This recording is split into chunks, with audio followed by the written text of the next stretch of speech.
Hello, and finally I'm here to do my gear video. I've been waiting for better weather, for better light, so I can film stuff outside. It's not happening, so I'm just going to do it indoors. I get loads of questions asking me what gear I use, so I'm just going to go through all of it as it is now, and then if people ask me I have this video to refer to, and you might be interested to know. So we'll start at the top. Obviously, Icon variant. I've made a review video on this helmet. I love this thing. This is the second one in a row I've had, and I do want another. But for DIVI, I might be interested in getting one of their more street bike style helmets without the peak, because for the higher speeds, this doesn't do quite as well because, well, the shape of it. But otherwise, favourite helmet ever. As I say, there is a review video to that, and I'll put a link to it in the description with all the other things that I've got reviews on.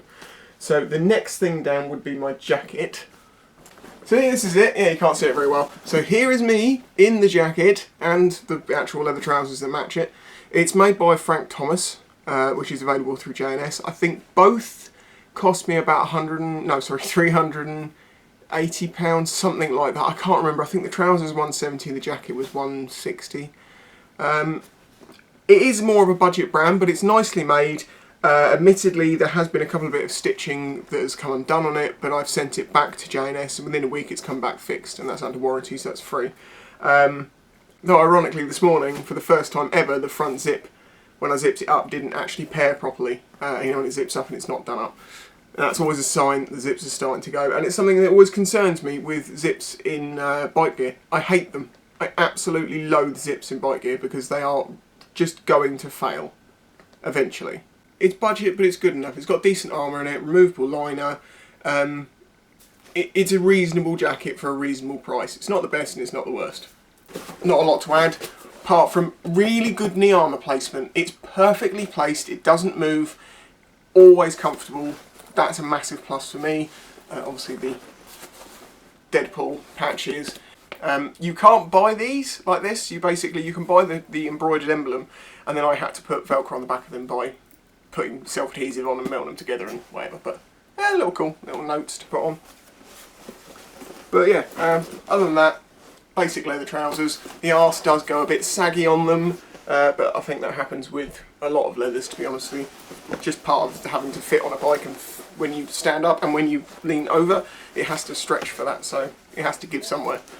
And at the bottom, I've got some Rst Adventurer Boots. These ones seem to be okay. The ones made before these were rubbish.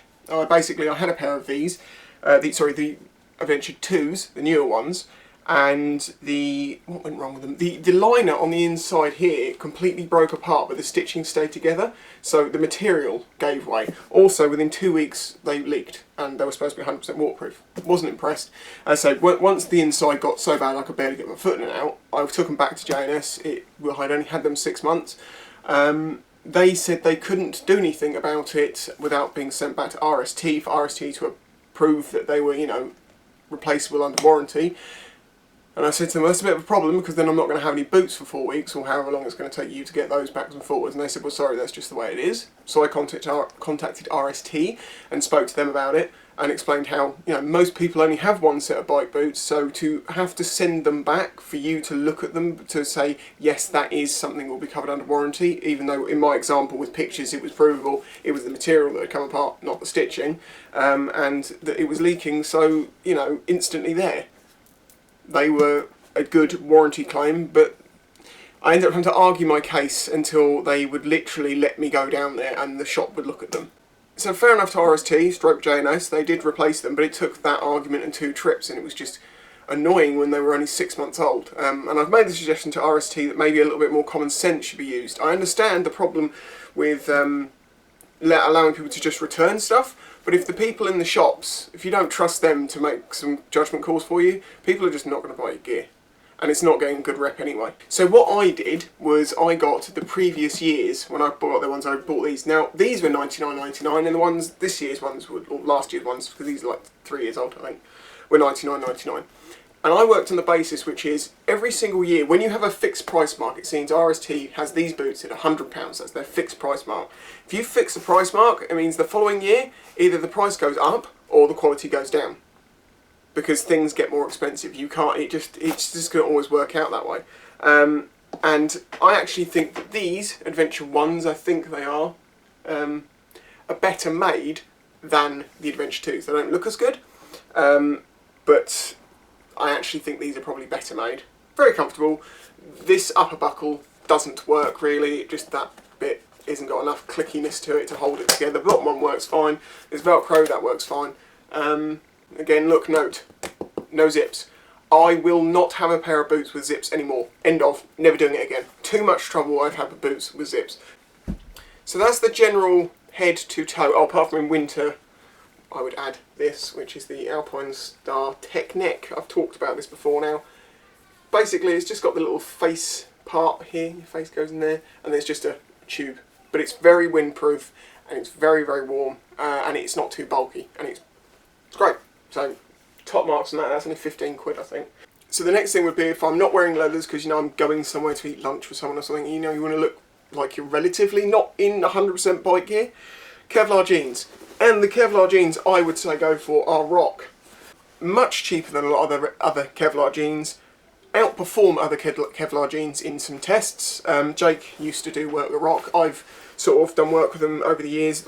I've seen lots of these that have been through crashes. There's some of Jake's mates have got ones which literally the outside carcass, all the denim's torn to pieces from multiple crashes, but the Kevlar underneath is still great. The knee armours are good knee armours, removable, so you can, and they're from the outside, zippy pockets, so it's really easy to put in and out. Velcroed in place, so you can adjust them, get them in the right place for you, so removable so you can wash them. I have nothing but good things to say about these. I have them in blue and black, and the thing is, if you put them on in the morning, you can actually end up going for a ride, coming back, eating lunch, doing some work for a while, everything, and you just wear them all day because they're not uncomfortable. They don't feel like bike jeans. They're just slightly thicker, so they are slightly warmer. I think they're warmer than my leathers, but my leathers are for the summer. Now, talking of jeans, and the reason I'm saying about Kevlar jeans, do not think that normal jeans are okay. I found these the other day. I thought you might want to see them. These are the jeans I was wearing during my crash. Notice the blood all over them, cut up the leg. So basically, when these touched the ground when I crashed, it just went straight through it, like it wasn't even there. And went straight into my knee. Oh no, it didn't, because I actually had chef trousers on underneath, and again, yes, that is cut open, and all of this is my blood. With both layers of that, you think you'd have some protection. No, knee hit the ground, it completely obliterated, and then so did my knee, and I still have a problem with it to this day. And I do believe if I had knee armour and maybe just some Kevlar to stop the puncture wounds I had, I'd be in a better place than I am now. So, as a bare minimum, no matter what you ride, and I should say about this sort of in relation to gear, from a 50cc ped up to an R1M, you should be wearing all the gear. People on 125s and 50cc peds think, oh, you know, I don't need to, it's only a 125. If you fall off at 30 on a 1000cc or a 125, it's the same thing. No matter what you're on, you need gear, bare minimum, Kevlar jeans, decent jacket, textile or leather. I just don't like textiles, but they can be just as durable. Good gloves, good helmet, and some sturdy boots. Talking of gloves, Alpine-Star SP1s. You know I have a love affair with these gloves. They are the best bike gloves I've ever used, and when my last pair wore out, I should say, went through 2 crashes I think, then kind of wore out over time and just had a bit of a hole in the finger, so they're durable. I wanted another pair and I went through hell to find some. But I did get them, and again, best gloves. They fit me perfectly, the protection's all there, Kevlar, they look nice. The only criticism I have for some reason is on one of them, and this always happens, the Alpine-Star logo just wears off, and on both pairs I have it's the same side. So I don't know whether it's, I don't know, because it's my clutch hand, so I don't know why it does that. These cost, the cheapest pair I got, the first pair, were 80 quid in a sale in Hein Garrick years ago, and these ones cost me about 110.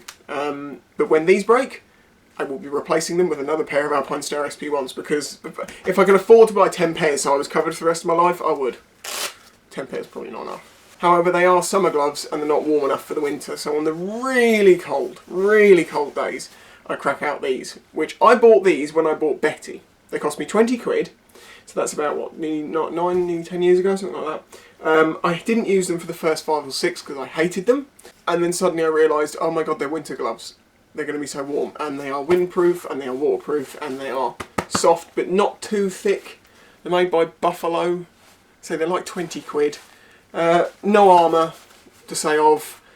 I'm not sure how well they'll take up to a crash, but there's enough material there that it'll give you a little while before they get to you, even if they do shred. But given that they are nearly 10 years old, and I have used them quite a bit in the winter, but not all that much, good as new, reflective dots in them, it's like 20 quid, can't really argue. Keeps your hands so much warmer. Even sometimes I'll take those with me in my bag just in case it gets really cold, because I would rather wear these, but if it gets to the point it's like starting to hurt my hands, switch over, I don't mind. Luggage, part of bike gear. Krieger R-25. I've got a review video on this bag and the R3, which is the smaller one. This like waist pack butt bag thing that's a lot neater when it's all done up. Between this and this, I don't need anything else. Oh, if it is really, really cold, I'll wear a hoodie over the top of my leathers, over the top. And obviously, the coolest one you can wear is the Spicy110. Can't hold it straight.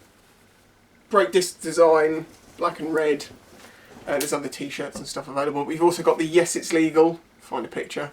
And if you live in a country where it's not legal, we have the Make It Legal. So they're available, links in the description of those. That actually does support me a lot more than you'd think. That is basically my running set of gear, stuff that is used regularly. Yeah, I've got extra glove insert things and scarves and bits and pieces, but oh, a rain suit, a full rain suit. I can't remember who it was made by. It came from J&S. It was like 45 quid. It's too big. It's like a giant man condom, and it keeps you really dry. And if it's really, really cold, put it on anyway, and it will block the wind. That saved my ass a few times. If I've made a review video for any of the gear that I've talked about in here, it'll be linked in the description, so you can see if it's there. If it isn't, I haven't done a review, probably because it hasn't required to be that long. Like these. I just go, best gloves in the world, buy them, don't buy anything else.